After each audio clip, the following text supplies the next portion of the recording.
Welcome back guys. आज हम अपना नया क्वेश्चन करेंगे which is power of a number.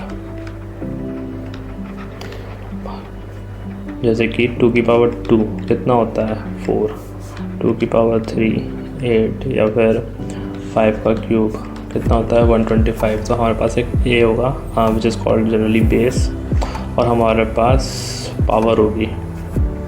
तो हमें बताना है कि उसका आंसर कितना होगा।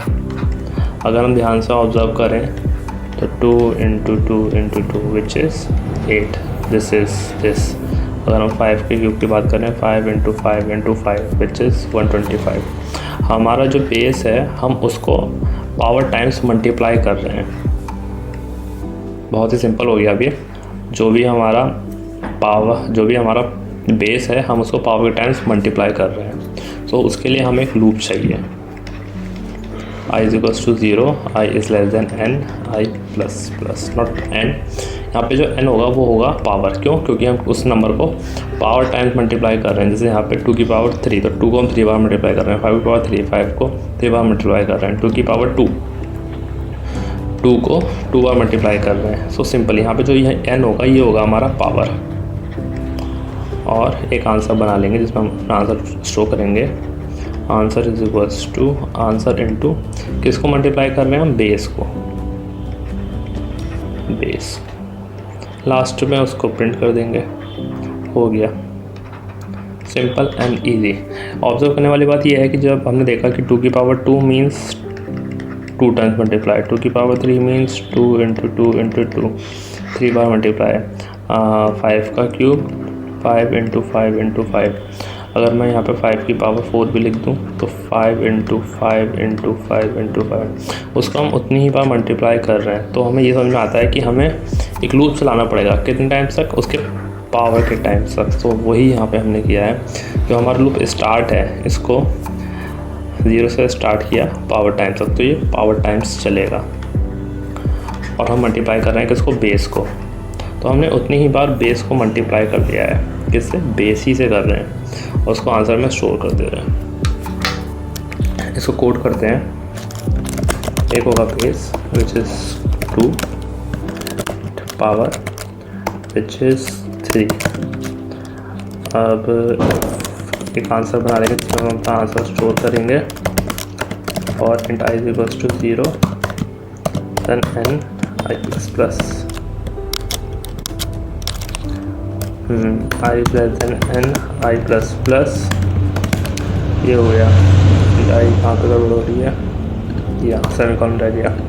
तो answer is equals to answer into base, ANS। ठीक है, यहाँ पे सेमीकोलन, और इसको प्रिंट कर देंगे। देखते हमारा आंसर क्या आता है, सही आता है या नहीं। एंड हमारे पास कुछ भी नहीं है, क्या कर रहा हूँ, आदत हो गई लिखने की। पावर 0 आ रहा है क्योंकि हम 0 से हर बार मल्टीप्लाई नहीं कर सकते। 1, आंसर की वैल्यू 1 विच इज़ नाउ 8। इसको चेंज कर लेते हैं, इसको यहाँ पर कर लेते हैं 5, इसको यहाँ 3 रहने देते हैं। तो अब आंसर आना चाहिए 125। नाउ हमारा आंसर है अब 125। इसको क्लियर करके दोबारा चलाता हूँ।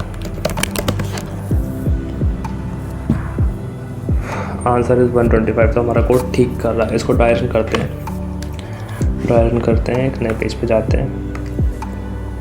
एक फॉर लूप लगाया हमने i इज इक्वल्स टू 0 से कब तक, जब तक हमारी पावर तक चलेगा वो, and then i plus plus, और answer is equals to answer into base, जो कि हमारा बेस है, और लास्ट में प्रिंट कर देंगे। सो देखते हैं पहले यहाँ पे मेरा answer into base and update value.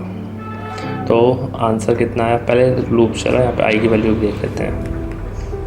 i पहले आया 0, आंसर की वैल्यू 1, आंसर की वैल्यू 1, बेस की वैल्यू 2।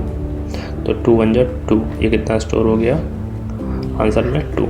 यहाँ पे अपडेट वैल्यू हो गई 2, देन i की वैल्यू हो गई 2। यहाँ पे पावर की वैल्यू कितनी है 3, i की वैल्यू हो गई 1, आंसर की वैल्यू कितनी है 2, आंसर की वैल्यू 2, देन बेस कितना है हमारा 2। तो 2 2 जा 4, कितना स्टोर हो गया यहाँ पर 4, अपडेटेड वैल्यू हो गई 4।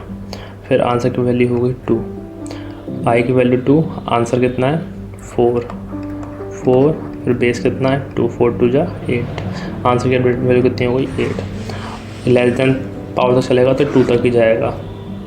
आई होप आपको समझ में आएगा हमने क्या किया। बहुत ही सिंपल एंड ईजी है। The thing is we are multiplying the base into n times, 2 into 2 into 2। This is the observing thing. I hope आपको समझ में आया होगा। Thank you for watching.